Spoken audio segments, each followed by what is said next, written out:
Jason, I know you want to get into something I recently published, and I think it's timely and important. That's why I wrote it. I had some pretty strong impulses to write this. And I wouldn't say I'm a great writer, but I hope that I did get the point across. You read this material yourself, right? Mm-hmm. How'd you feel about it? Oh, I loved it. I told you that. I think you should write more. I said that. I think you should. I think it's like, does it help you or? Feels great. Is it too time consuming? No. It's like do you think I took a long time on that? It seemed like you did, yeah. Like no, just brain dumped. So it was just like, yeah, and you were done. And then I had some like grammar syntax stuff because the auto corrects. Mm-hmm. But apart from that, like no. So we'll have the link in the show notes. We're gonna have this in Substack. So by the time this episode comes out, the whole article will be on Substack, and that link is in there. So we encourage you to subscribe to our Substack. That's growing every day, and then you can read about that. But I wanted to ask you some questions on it, and I think instead of going to like commentary and going through it, I think it would be better for people to go to Substack, read it, and then turn around. And these are going to be the same questions a lot of people are going to have. Yeah, we need a turtle Substack. Yeah, exactly. Yeah. Okay. We're going to have to get one. So one of the main questions is you argue that, and this is the whole theme of the paper, you argue that technology has outpaced human conscious evolution. Sure. And I kind of wanted you to elaborate, instead of saying macro, let's kind of go micro, the specific areas where you see not the areas themselves, but where the disconnect is most prominently. Where I see the biggest disconnect between like humans and technology? Yeah, human consciousness, evolution, and how technology is outpacing that. Sure. You know where I see it? First and foremost is with algorithms. Mm-hmm. Okay? Mm-hmm. When our algorithms advanced to a point where they became quite predictive, and not that the predictions were good, but what happens was the people who were creating them said, hey, this is relatively accurate, over 51%. I think it'd probably be worth putting this into a ton of other tech. Think of it as like an infrastructure play. Now, for us as humans, we're like, oh, really neat. I get some predictive analytics. Now, when that occurred, people were like, well, I don't really have to think as much. I can just let the predictive analytics make the decisions for me. Yes, that's going to happen. So the big disconnect started to occur when you had early machine learning, okay, and predictive analytics. Then we've had great advancements in, large language models, ChatGPT, Gemini, Perplexity, whatever it is, you name it. Now, at this point, you were getting this deep entrenched addiction into something making decisions for human beings, rather than people controlling their own decision making and using the outputs they get from these machines to say, here are a couple options that we think may be best, but this is what you should do. Okay. Now, we have diverted even further away, and the technology continues to evolve because it is sucking in so much information that's being created and giving back outputs that humans feel like, oh, I can't keep pace with it. And because it's pulled in so much information, it must be smarter than me. So I'll just take whatever decision it gives back to me, and that's going to be the one I'm going to go with. At this point, now instead of us using our free will to make our choices, we've put that into the technology to be the guiding factor. But the problem is that those algorithms have fundamental biases of pre-programming that have been put in by people who have programmed it. Not everybody's a scientist. Not everybody has the same sort of moral or ethical compass. Right. And so what happens is the guidance of society then becomes driven by the algorithms themselves, selected by a small few, and it reduces the thinking necessities of the greater amount of people to make their own choices. We're not using it correctly. What we're doing is we're just offloading all of our required thought power that is needed to evolve, because you have to think for yourself, and we're putting it in the hands of the computer. And when we do that, what I see is that the division becomes further. People become more lazy in their minds. They work less, they think less, and it's much easier for society to mold itself into one unified, zombified thinking whole rather than a collective of independent, strong thinkers. Now, this could go another way. This is where I wanted to kind of push back with you on this a little bit, because I think it's interesting. I think that could be, if you want to proceed, let's just call it for technical sake, like a negative way. A positive way could be this is the way we're supposed to evolve. And getting out of our monkey mind, having AI, like AI could straw man, still man things and help you get the AI could know all your biases. And I haven't said that it's not going to help us evolve. So, but All I mean, I've what stated- if our personal AI, But we don't have that yet. but I mean, what if we evolve past our meat suits? Well, we may.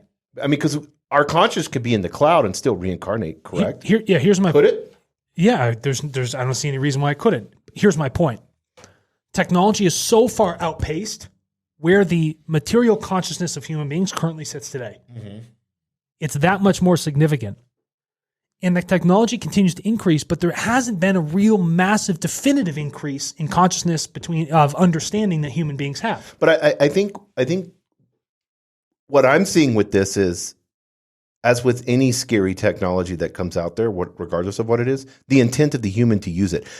Can I use AI to do all my work so I can just sit around and watch Netflix all day and play video games? Or can I use AI to tap more into my higher self and be more intelligent and have more wisdom? You know, those are the two different approaches. All right. I think a lot of humanity is going to turn into, my guess is will be Ready Player One at some point, because that will be better for the environment to live in a virtual world. And we're kind of going there anyways. You know, if Instagram became real. But my contention is this. Someone would say, okay, the way to solve our environmental issue, Mm-hmm. to show that humans are actually evolving in their consciousness, to understand that they're interconnected with the planet, would be to someone say, okay, well, we'll just cut ourselves off from it. We'll isolate ourselves into highly densely populated areas with zero input into the natural environment and have the least amount of impact. Where do the resources come from to support these dense population centers in our future to solve whatever this issue may be that we're currently seeing with our climate? It comes from everywhere else outside of those centers. 100%. Yeah. No, I'm with you. Yeah. I'm with you. And this gets into the in the document, you talk about core tenets of a cooperative, concordant existence. Uh-huh. So I looked this up, studied this out a little bit because I wanted to understand it. What specific values or principles do you believe should form the foundation?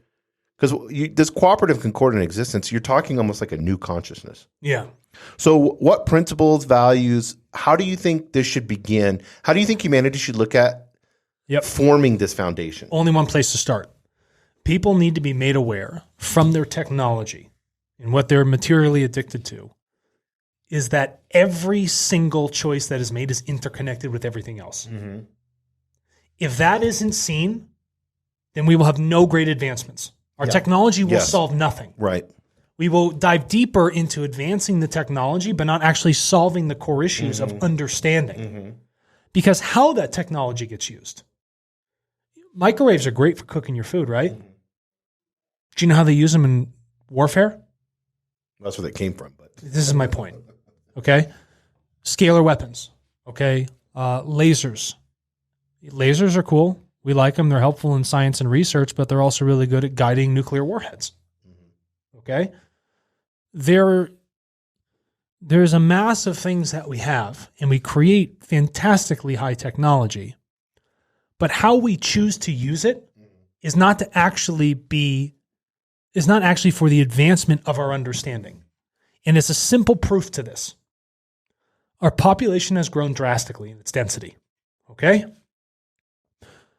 Our climate issues have exacerbated themselves. Mental health issues are on the rise. Mm-hmm. There are more disease outbreaks than we have seen in the past, creeping up at accelerated rates, and we have increased amounts of famine here on the planet. Mm-hmm. The technology is screaming. And it's all great that we have it, and we're pouring a bunch of economics and money into it, but it's not solving the core issues that are pressing us today. And with such a large population that we have, if we're not using the technology to create real understanding between our decision-making and thinking and actions, we won't solve these things that are building a pressure cooker around crazy dense populations of people. Do you think we can solve what we created? Like, do you think humanity now could solve these problems? I mean, how do you solve those problems? Or because a lot of people, it's just the big push to have AI solve it. AI can't solve it. because the people who wrote the algorithms do not understand the interconnectedness of people and nature. The whole reason we have these problems is because we've focused so much on this material stuff. We've dived in so heavy into technology and economic gain. We've split ourselves off from the actual lifeblood of the thing that allows us to exist here on this planet. And so none of those algorithms are actually helping us understand the interconnectedness between us and planet. Well, it's even worse, and this is the next part of the paper that you get into, is people don't realize this, but you can go to Silicon Valley now, and tons of people are in techno cults. It's all cults. There's a whole thing with that, like a bunch of people living together, and I'm not opposed to all that, but there's like these commune and cults, and all these different type of like weird technos, like symbols. But what has the cult done? In order to retain their power, they only keep the investment internally with what they're doing, and they decide the greater parameters for how the technology gets used when 9 billion people adopt it. It's funny. I always think of. Does that seem troubling at all to you? Have you seen the movie The Beekeeper? With, great Statham. Remember the tech guy? He was like absolutely ruthless. Oh yeah. But he's like got the dong lady following him, and he's the one doing with Skywrites, meditation. Shirts and meditations. Yeah. That's kind of like what I envision this as. It's almost like this is the thing I'm supposed to do. Here's the morning hack that I do in the. I have all these things. I have a cold plunge. I have, a sauna. I do all this stuff right. I have a teacher for yoga. And then I'm absolutely fucking ruthless. Like, you know what I mean? Because I have this view that I'm higher than. Well, correct. I've been gifted. There's a disconnect. And so the people in power are the ones that create these, these technical oligarchs, I guess, in a sense, right? Because they're combining themselves with government and private commerce. They're keeping those power centers and material resources. And if you can create algorithms and just create the next generation of whatever a device or things may be, people will say, oh, that'll solve my issue getting the next thing. When really, if they look at it, there's been 20 plus generations of a specific thing, hasn't solved what's actually going on. What shows me is that the technology is not supporting us in our understanding as a whole. No, we're actually taking these new religions, whatever it may be, and then trying to shove them into the technology. Give an example, the wokeness stuff with the Black George Washington. I haven't even seen this. Oh, you haven't seen this? Mm-hmm. So it's so funny. So one of how they have like where you can make pictures and AI and stuff? Sure. So they doing historical pictures, and all the people that were coming out of the AI all were like Asian or black or female. Lovely. It's not like a real depiction of what. No, but also, here's what's going on. So, with many cults or people that have the, scribes throughout ancient history, they put their own flavor in of how history should be written. 100. That's why you can't believe history. This is the problem. And so, again, this technology doesn't have the right checks and balances in it. The general public does not know how to use it appropriately. And they use it without restriction, and they tee up dopamine receptors all day long and just wait for the next thing or the next 6 second short, right? If I'm just talking strictly about like algorithms, and that's what feeds them. But it's not expanding the understanding. It's not saying, oh, I understand Jason Rigby better. I understand his needs as an independent person to him. The technology has helped me see what needs Jason Rigby has next. That completely does not exist. It's missed, hopefully. Yeah, and we're going to talk about this on the Tartle podcast. So we encourage you guys to subscribe to that. It's called TCAS. And we're going to get just in the technical side, not this. So one of the technical things I do want to bring up, because I think this is important to understanding people's free will. You show patent data. Yeah. And you show a dramatic increase in patent applications over time. Since the 1800s. How do you think balancing intellectual property rights with the need for this open consciousness collaboration, how does that solve global challenges? Do you see what I'm saying? Yeah. There's like a yin and a yang, if that makes sense. Yeah, I'll just give an easy example. Why do we have national labs? Oh, why do we have national labs? Because we have threats that the military industrial complex, both sides, whether it's China and us, have. So here's my point. So people were like, oh, we need to have national labs. We have to create technology. We have to patent this stuff. We don't want the general public using it right now, but we're going to invest tons of money into it, and in the hopes that it preserves something. But we don't want anyone else using it. I don't want another country to be as intelligent and as evolved as we are because it's a matter of national defense. That's how it is. Yeah. First of all, if you don't threaten them and you're not hegemonic in your attitude, share everything you can with them because you're not cooperatively working with the brain power of other brilliant people that may have the solution to something that you've been looking for. And you won't do it. Why? Because you want control. You don't want those people to evolve. You want to have an upper technological hand against them. And here's a prime example. People could be like, oh, we can't share this up. So we were seeing a lot of Chinese students coming over to like Harvard and Yale. And then there was a big issue because once they came over to the United States, they wanted to stay here. Of course. But getting in, and you know this in the tech world, getting citizenship not easy in the United States is not easy at all. It takes forever and all kinds of stuff. So what they ended up doing is going back to China, taking that tech, and then that's what like created the tech boom over there. Not solely just us, but instead of if we had easy citizenship for these people, they wanted to assimilate into our culture. So it's like, why wouldn't we be more open with people, especially if they were like wanting a job? No, but they don't want. You don't want other people to use the tech. And here's my point with the patents to answer the question. The government looks at it as to say, we don't want to share this tech with anyone else because it's a matter of national security. Then after a 40-year period, when that tech goes out to become commercialized, when it's brought to the public, the same attitude is taken because now it gets into this crazy patent life cycle that only allows one sole person to use that technology. Why is that beneficial for the evolution of all if only one person is allowed to do it? Are they the know-it-all? Do they know better than everybody else?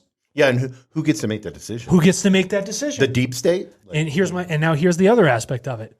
If you even want to use it, you have to pay them for it. So for me to come in and help you evolve something, I have to pay you to do that every single time I want to have it tested or do some sort of new change on it. It's a ridiculous scam. Well, I mean, even worse from a national level, like you were talking about, is people start to evolve. If it doesn't line up with our interests, then we just turn around and do economic sanctions on them. So this is my point. So it's that whole control aspect. Yeah, and it's not just algorithms and AI that's a technology. Financial instruments. Oh, 100%. Wall Street's a technology. Okay? Cult religions are technologies. All of these things are inventions that have structures and processes. That's a technology. Even though it's not a physical device like this, it is very much tech. But the key aspect here is that we've grown so much in our population. Our technology is wildly adopted at crazy, crazy paces. We can't slow the adoption. And there's no one coming in with a function of checks and balances because it's evolving so quick. But it lacks all the core fundamentals in place to build a Concordian Earth, to actually create understanding amongst ourselves. And we haven't found that. We're so good at using depleted uranium in munitions. So that it goes through a wall better to kill somebody. We're good at using guided systems to chop people up in cars with a missile that has blades on the end of it. Yeah, exactly. Yeah. Everything we're doing is good in strictly the material sense for the eradication of things. Well, people don't realize the military industrial complex is the largest corporation in the world. It's one of the largest corporations in the world. It's the largest. But we support it. We support it in droves under all these weird days. But here's just we're not, in totality, finding more understanding amongst ourselves. Look at what's going on in the Middle East right now. So you're saying that technology should make human beings more wise to the development of, and you say this in the article, true understanding of self, other self, and nature. No, I want to make it clear. Technology will not make humans more wise. Humans make themselves more wise. Of course. Technology supports them in their ability to make themselves more wise. I get that. That's right. Can you provide examples of technologies that you believe are successfully achieving this goal? That's a hard question, but I wanted to answer that one. Or do you think of any? Can you think of any? Or down through the past, like any technologies? I would say Gutenberg Press, maybe the internet, bad and good. But I mean, the camera. I would say the camera. I would say recorded audio dictation like this. And I would say ethically balanced technologies like the one that we currently have. But the camera turns bad and good. I mean, you could go into like human trafficking. But here's my point though. It's used to show things objectively. The camera's not giving me an algorithm distorting what I look like. Snapchat does that, but that's different. I'm talking about a camera. Just a pure camera. Right. I'm talking about audio recording. It's pure. It's objective. But you could go against somebody's free will and take a picture of them, 100%, doing something horrific. 100%. But you're asking like what technologies? Probably those. Yeah. That makes sense. Because it allows us to record and then reflect, which is something we're really bad at doing. Well, I like the idea of capturing something past the person, like a book. Capture somebody past that person's death. Books are fantastic technology. Yeah. I don't really care about the press. Yeah. Yeah, it's the actual. Yeah, it's the actual thing itself. I think we've always had books. I would imagine. I mean, you can look at the Emerald tablets. So, next question. The document criticizes the next generation of things. Yeah. How do you propose shifting the focus from constant technological advancements to more thoughtful, human-centered innovation? Not a problem. So there should be like the government does, and this is the one thing they do right. You know that 40-year cycle of developing technology? The same thing should happen in the public. If something new is created, we legitimately should wait, have it properly tested, study all of the core impacts, and then release it because it's going to be adopted regardless. Yes. Imagine if we took, Jason, a concerted 50 years amount of time to design an automobile. Think about how utilitarian and safe that you would be. have to get all the countries to agree to this, though. That's the problem. That's half the issue. We've created a world of disagreement, division, borders, divisiveness, all of that stuff. I need to know more than you. It's crap. It's a farce. So the goal here, and critique it all you want, but the goal here is to slow the pace of what we are creating and take a moment to understand the fundamentals of interconnected decision making. That's what is not missed. People say, what do investors pour money into? Tell me what your idea is. I want to know just that one little idea. I don't want to know anything else it does. Yeah. I just want to know one little bit that you're going to do really, really well. And they pour millions of dollars into it. And that's done over and over and over until you get billions of dollars building up into a market of people just creating small stuff with not actually measuring all the external impacts on the outside. Yes.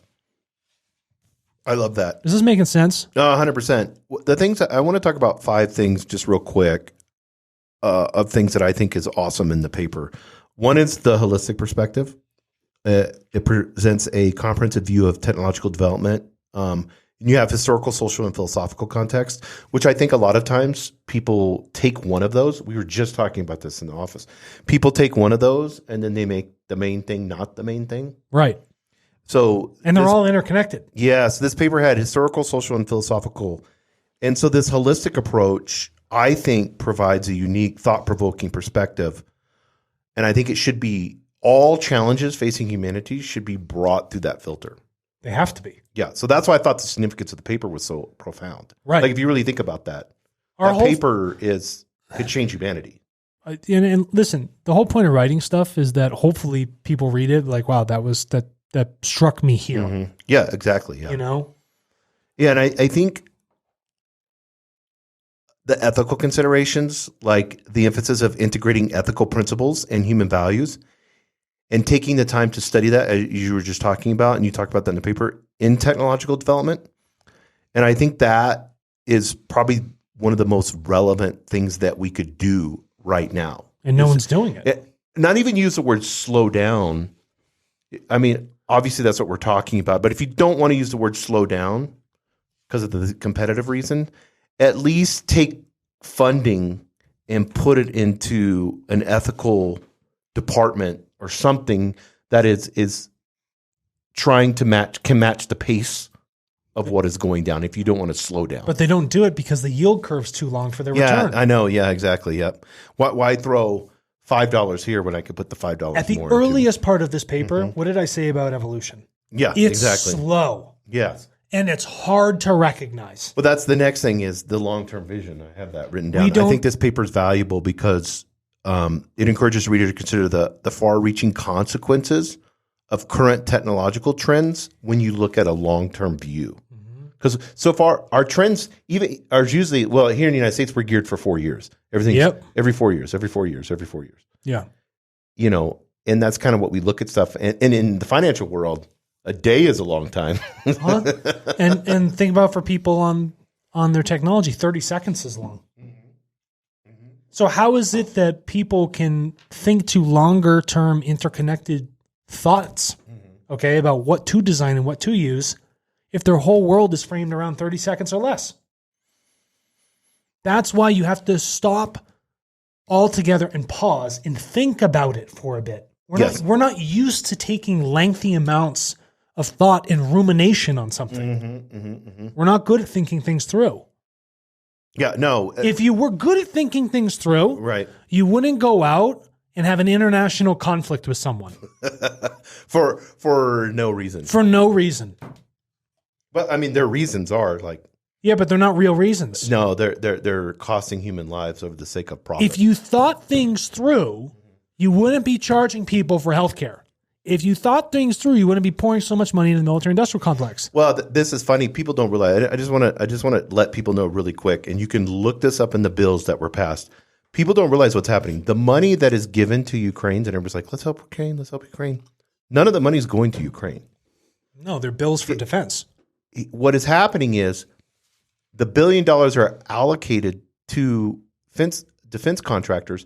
Our old equipment is getting sent over there, and so then they're building new equipment. Of course. Think about that. It's a shift. So I can get billions of dollars of government funds. I'm a company. I'm going to get, so you own a company. You have a company, Tartle. I'm going to get billions of dollars of government money, and I'm going to convince them that it's really important to turn around and build all my new models out and everything that I need to do, and get all this funding all for free. Yep. I talked about this vicious cycle. Yeah, you did, yeah. And the last thing I want to talk about is what you were just talking about, but I want to put words to it. It's interdisciplinary approach.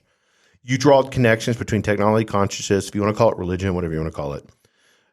That's just, that's what they call it, an interdisciplinary approach. Blah, blah, blah. Technology, conscious, religion, and education. So when you see this multifaceted analysis, I think that, like, once again, it's not just holistic, but it's interdisciplinary. And that's why I think the document is so powerful and so needed for humanity. Because I'm stitching them together. Yeah, exactly. Find a document that does that. You can't keep them separate. No. Because they're not. Yeah. And my whole point is, and humans don't see it right now, and hopefully they will, is everything's interconnected. Exactly. Yeah. It's just easier for them to compartmentalize everything. Yeah, 100%. So last thing I want to end on, very last thing, you talk about the environmental impact, and I know this is really important, and you talk about super dams, synthetic fertilizers, lithium mining, combustion systems. All they sound so good. What a great list. Thank you. Yeah, it's really cool. The relationship between technology and environmental stewardship, ending the episode, what does that look like for you? What does it look like? I'd say that the robot chickens. No. Yeah, I would like that though. I do like my chickens though, non-robotic. You know that. I would say for our tech, it needs to become more passive. Passive in its design, passive in its impact. It is so ridiculous how we have created things to just for the sake of creating them to find like new solutions. But the amount of investment required to get some sort of payback is technology that's created to solve second and third level issues and not primary ones. My hope is that in the future, our technology focuses on primary first principles thinking. Yes. And the only way to do that is to have technology that takes in deep, deep natural principles. That are in line with the environment. They have to be, because if they're out of line with it, you'll never have a benefit for solving or making something better than it is. It's so funny. It's because basically humans are we're a menace to the planet. I mean, we're not symbiotic with the planet. We're kind of a external how would you call it? Like, like those little sucker fish that are It's called a parasite. Yeah, we're basically a parasite onto the planet. No, we're absolutely a parasite. And not that human beings are parasites. Because we go in and destroy stuff. We're not. No, I want to be clear. I want to be clear about this because people take this the wrong way. Human beings are not parasites. Human beings take on parasitic actions. Okay? Human beings are a part of nature. They're designed to live with it, within it. But the things we choose to do remove ourselves from nature and create parasitic actions upon the thing that allows us to exist. There's an example I use in the paper. The earth generates tons and tons of natural resources. More than we can even understand. Right. Now, because we could take a drop of water our and power a population, city. Yeah, but we don't do that though, because why? You know. Yeah. Now, in this instance, the earth also creates surplus. Mm-hmm. We have exhausted the surplus. And so now what we do is we dip into the core internal resources of the earth. Mm. And when we do that, we're drawing down the life support mechanisms of this biomechanism, which is the planet itself. And we're not consciously thinking about the amount of time required to replenish core resources. Yes. Surplus is fine, but we have exhausted surplus, which is the only material treasure that we should be using. And now we're just looking at core internal ones. And in order for us to make our high technology, we're drawing down on more of that core stuff. And when a greater population continues to demand more of that technology that is exhausting the life support systems, you're shooting yourself in the foot. Oh, of course, 100%. At an accelerated rate. I do think, and tell me if I'm wrong, but I do think that the Earth is going to survive. The Earth was put here as the game board for humans and for humans only. I believe, to evolve. And I think with animals and rocks, we could talk about that with Law of One and all that, but whatever. I didn't say we were killing the Earth. I said we were drawing down on it. Well, I think we can get to the point. We've had major issues with Earth. We had humans here. Yeah, but not as. And then we had, what is it? The Younger Dryas theory or whatever. So we had like major shit happen. And then we had maybe 1,000 or a few thousand humans. We had deluges and all this other stuff. So it can survive a lot. Earth persists. But I mean, I think humans will persist too. But I feel like we're going to have another, the way that we're treating the environment, we're going to have another one of these and a big reset. That's exactly. Does that make sense? And what I'm saying is, the Earth will be, it's not necessary. Well, it's not necessary. Yeah. I don't give a fuck that there's a reset. We shouldn't have to hit a reset button. We shouldn't drive it to a point of instability where it takes 200,000 more years for it to restabilize. Do you know how many generations of people it will require going through strife and hardship in a world of extreme weather and torment? Yeah. Good fucking luck. The Earth will persist. Yeah, and then we were the ones in our ignorance and unconsciousness that created that. Exactly. But that's the ripple in the water of consciousness. Yes. So my point is, understand what you're drawing down on. Understand. Slow down for a fucking second and see how one thing may be connected to something else. Because it is, but you haven't been paying enough attention. It's so silly. Everything we value is interconnected. Music, like all the things that we love the most. All of it. They're all the story and interconnectedness. All of it. Unity. Revere life more than you do today. Do it. Find it. Seek it. Try to understand it. Be a good human. Amen. Thanks, everybody.